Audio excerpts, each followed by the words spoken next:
নমস্কার, বাংলা স্ফিয়ারে আপনাদের স্বাগত জানাচ্ছি।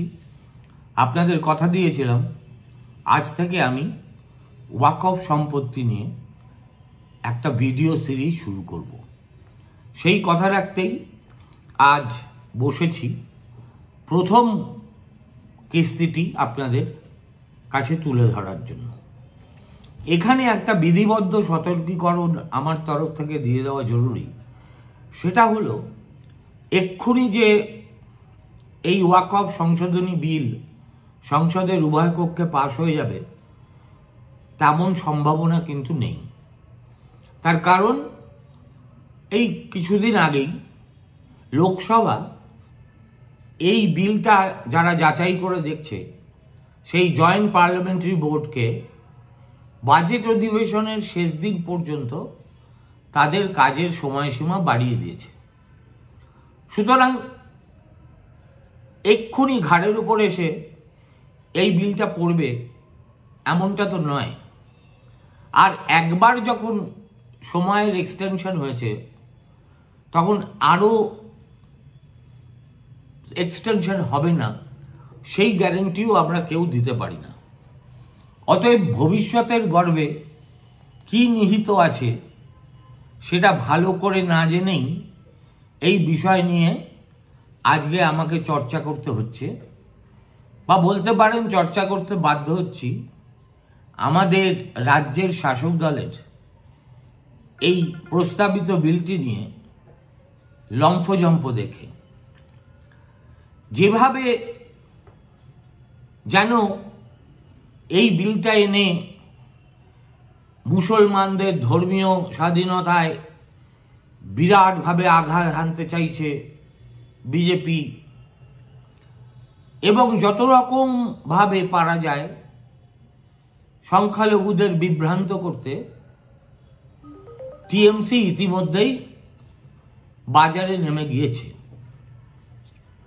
সিদ্দিকুল্লাহ চৌধুরী একটা সভা করলেন, তার পরের দিনই তৃণমূলের সংখ্যালঘু সেল আরেকটা সভা করল, এবং আমি নিশ্চিত যে ওই বিল শেষ পর্যন্ত যদি লোকসভায় নাও আসে তাহলেও তৃণমূল কিন্তু এই ইস্যুটাকে জীবিত রাখার প্রাণপণ চেষ্টা করবে।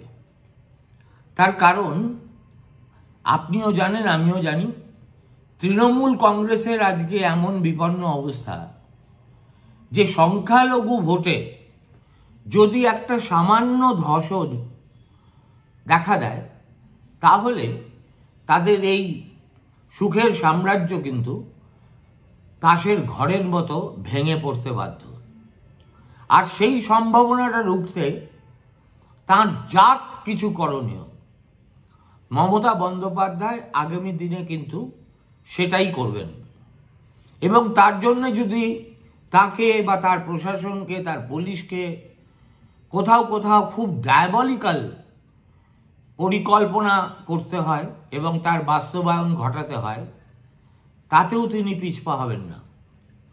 কেন আমি এই কথাটা বলছি সেটার ব্যাখ্যা দেওয়ার জন্য আমি আরেকটি ভিডিও করব এরপরে, যেখানে ওই কার্তিক পুজোর সময় বেলডাঙ্গার ঘটনাটিকে পোস্টমর্টেমের আলোর তলায় ফেলে আপনাদের জানানোর চেষ্টা করব যে সেদিন ওখানে সত্যি কি হয়েছিল।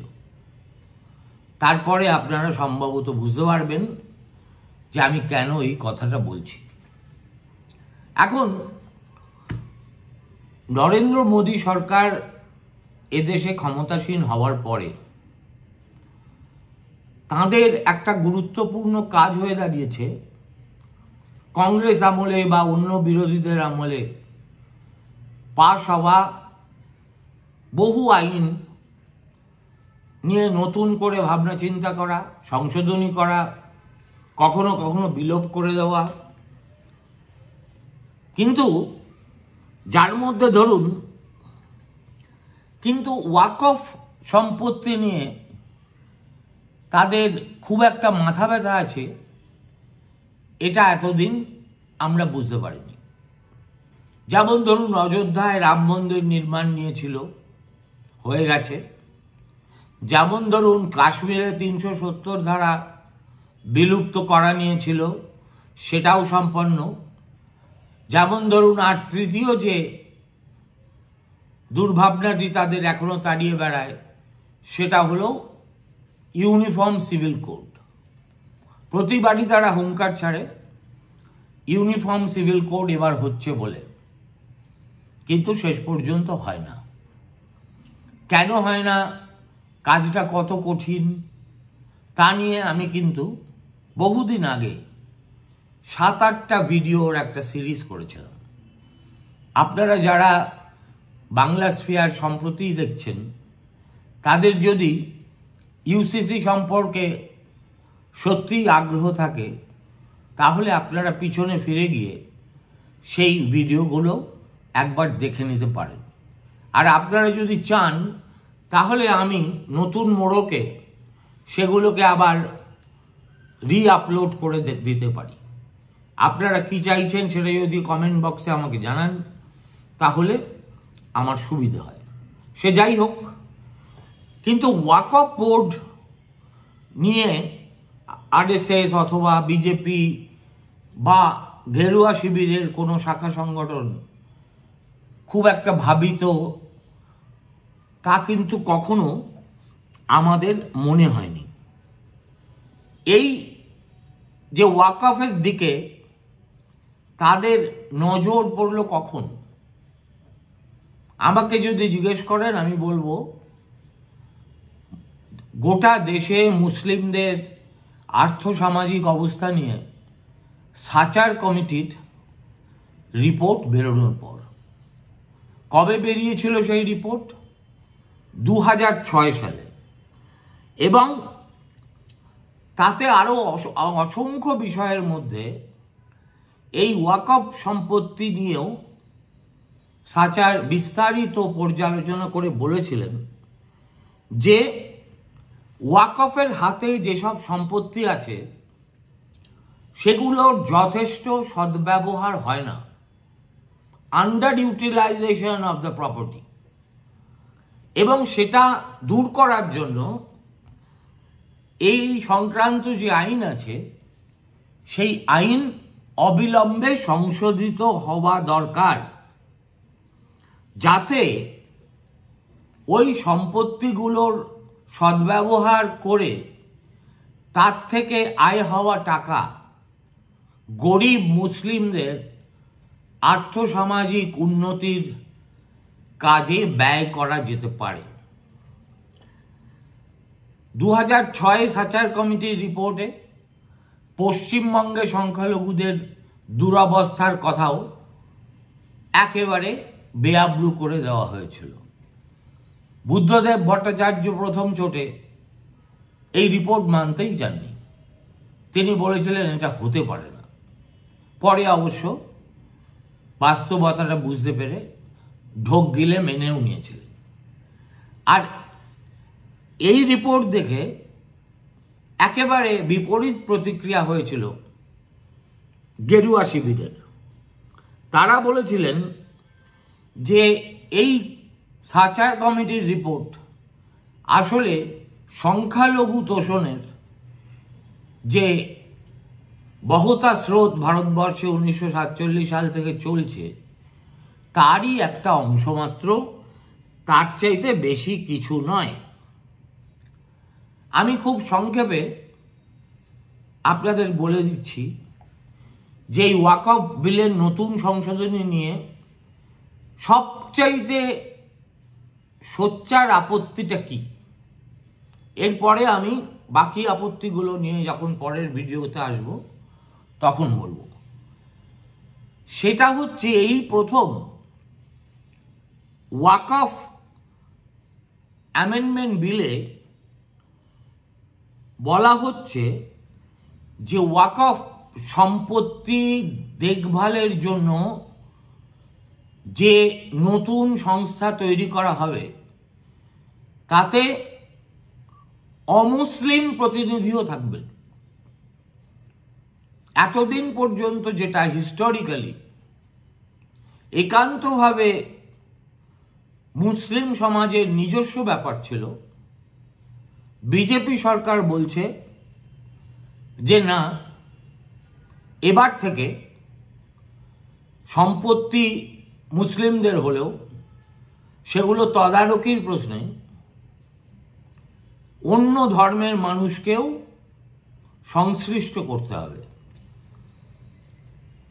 এই একটা প্রস্তাব এদেশের সংখ্যালঘু সমাজ একেবারেই মেনে নিতে প্রস্তুত নয়। আরেকটা, যখন এই বিলটা প্রথম লোকসভায় পেশ হয়েছিল, তার পরের দিনই 44টি সংশোধনী প্রস্তাব বিভিন্ন রাজনৈতিক দলের পক্ষ থেকে লোকসভার স্পিকারের কাছে জমা দেওয়া হয়েছিল, এবং তাতে যেমন ইন্ডিয়া ব্লকভুক্ত দলগুলো ছিল, তেমনি অন্য দলেরাও ছিল। তখনই ঠিক হয় যে সংসদে আলোচনার আগে বিষয়টিকে ভালো করে তত্ত্ব তালাশ করে সুচিন্তিত মতামত জানানোর জন্য একটা জয়েন্ট পার্লামেন্টারি কমিটি জেপিসি গঠন করা হোক। আদানি ইস্যুতে কংগ্রেস এইরকমই একটা জেপিসি গঠন করার দাবি জানাচ্ছে বহুকাল যাবৎ।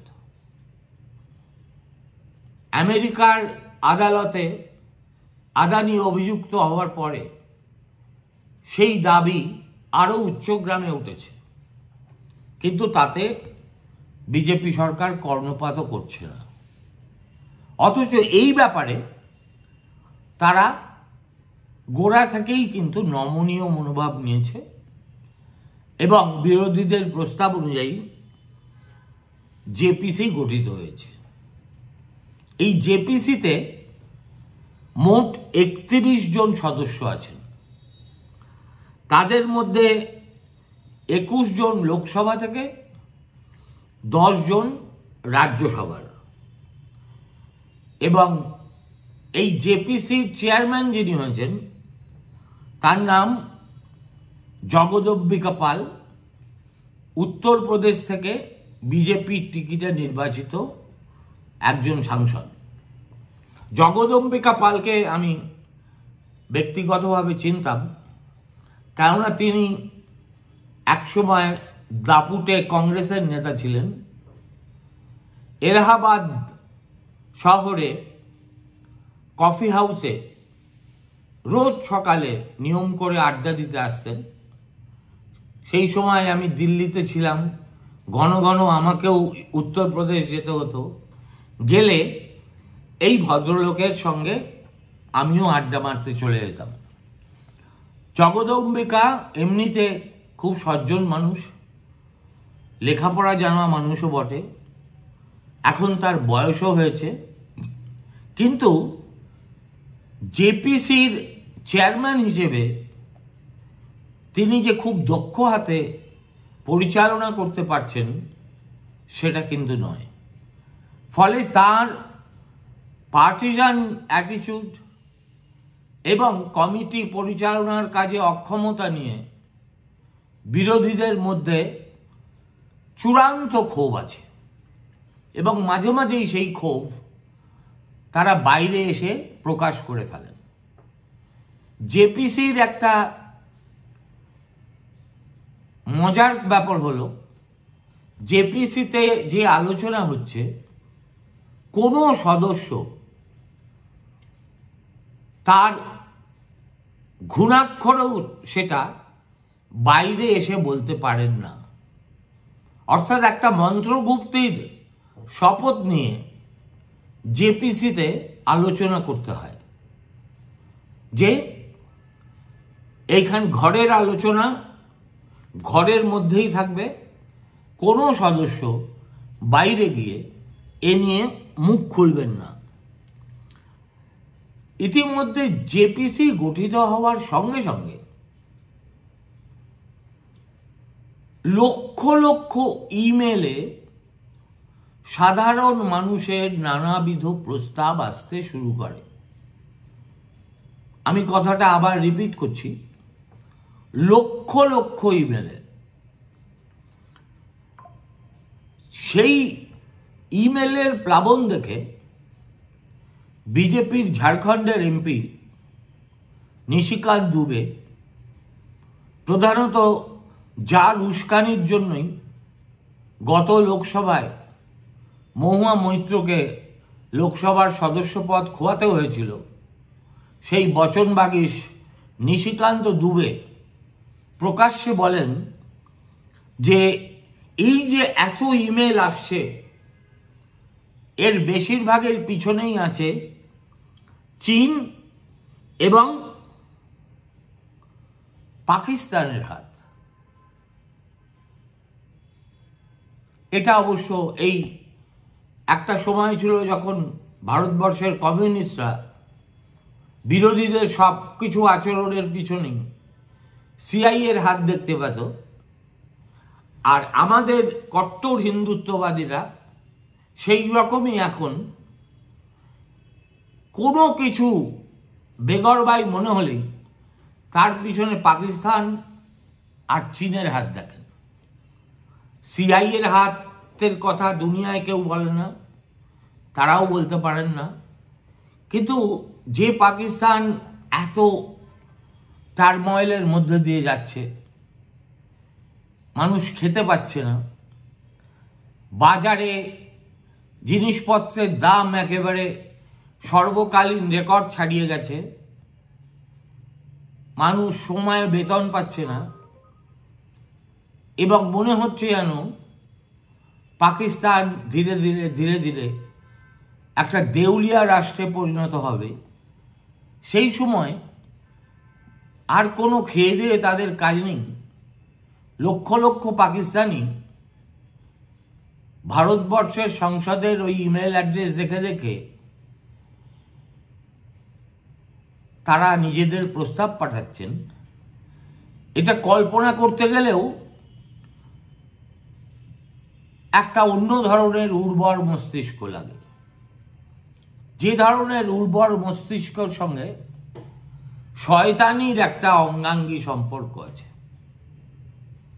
সে যাই হোক, নিশিকান্ত দুবের সৌজন্যে এরপরেই আমরা শুনতে পাই ইমেল জিহাদের কথা। ভোট জিহাদ হয়ে গেছে, লাভ জিহাদ হয়ে গেছে। এই যে বিজেপির জমানায় কত বিষয়ের সঙ্গে যে জিহাদ শব্দটাকে জুড়ে দেওয়া হয়েছে গায়ের জোরে, তা নিয়ে ভবিষ্যতে কখনো কোনো আলোচনার সুযোগ থাকলে করব, কিন্তু এটা একটা অস্বাভাবিক পরিস্থিতি। একটি মুসলিম ছেলে একটি হিন্দু মেয়ের প্রেমে পড়লো, বা উল্টোটা, সেটা হয়ে যাবে লাভ জিহাদ। ভোট জিহাদও কিছুদিন আগে আমরা শুনেছি, এবার শুনছি ইমেল জিহাদ। এখন মুশকিল হলো, জিহাদ যে একটা সম্পূর্ণ অন্য জিনিস, সেটা এদের বোঝায় কে? কেননা তারা মনে করে জিহাদ শব্দটাকে ব্যবহার করলে তাদের যে কনস্টিটিউয়েন্সি, সেই কনস্টিটিউয়েন্সিকে চাঙ্গা করতে সুবিধে হয়। অতএব প্রাসঙ্গিক থেকুক আর অপ্রাসঙ্গিক থেকুক, তারা সব কিছুর সঙ্গে একটা করে জিহাদ জুড়ে দেবেনই দেবেন।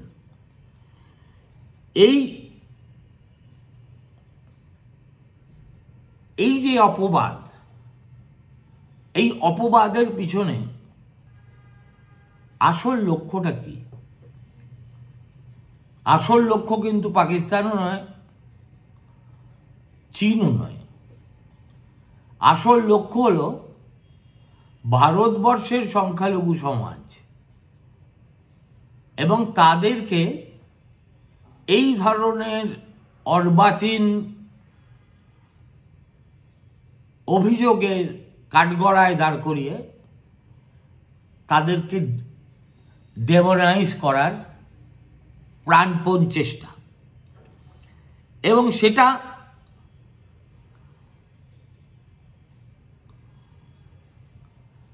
যে শুধু এই ক্ষেত্রে করা হচ্ছে তাই তো নয়। বেশ কিছুদিন আগে ফ্রন্টলাইনে এই ওয়াকফ বিতর্ক সংক্রান্ত একটা চমৎকার নিবন্ধ পড়েছিলাম। নিবন্ধকারের নামটা আমার এক্ষুনি মনে পড়ছে না, কিন্তু এটি একটি মুসলিম নাম, সম্ভবত কোনো গবেষণা প্রতিষ্ঠানে কর্মরত। সেই ভদ্রলোক একে বলেছিলেন শিকওয়ায়ে হিন্দ। এর মানে হচ্ছে the political future of Indian Muslims. ভারতবর্ষের মুসলমানদের রাজনৈতিক ভবিষ্যৎ কি হবে সেটা ইঙ্গিত যদি খুঁজে পেতে হয় তাহলে যত্রতত্র জেহাদ শব্দটির ব্যবহার দেখলেই বোঝা যাবে। সেই লেখকের মতে আসল এজেন্ডাটা হলো ভারতবর্ষে ডি ইসলামাইজেশনের যে প্রজেক্ট গেরুয়া শিবির নিয়েছে সেটাকে একটা বাস্তবে রূপ দেওয়া, যাতে ইসলামিক ঐতিহ্য যে ভারতবর্ষের ইতিহাসের একটা মস্ত বড় অংশ, সেটা তারা স্বীকার করলেও থাকবে, না স্বীকার করলেও থাকবে, কিন্তু অস্বীকৃতির পাশাপাশি একটা বিকল্প তত্ত্বও তো দাঁড় করাতে হবে। সুতরাং এই গোটা উদ্যোগটাই হচ্ছে is part of that grand project of India's de-Islamization. আজকের মতো এইটুকুই থাক। কালকে আসবো ওয়াকফ কি তার ইতিবৃত্ত ইত্যাদি প্রসঙ্গ নিয়ে। কেননা আলোচনা বেশি দীর্ঘায়িত করলে একেই এটা অনেকের কাছে বোরিং মনে হতে পারে, সুতরাং আমি আর ঝুঁকি নিচ্ছি না। 22-23 মিনিট হয়ে গেল, এখানেই ক্ষমা দিচ্ছি। আগামীকাল আসবো দ্বিতীয় কিস্তি নিয়ে। নমস্কার।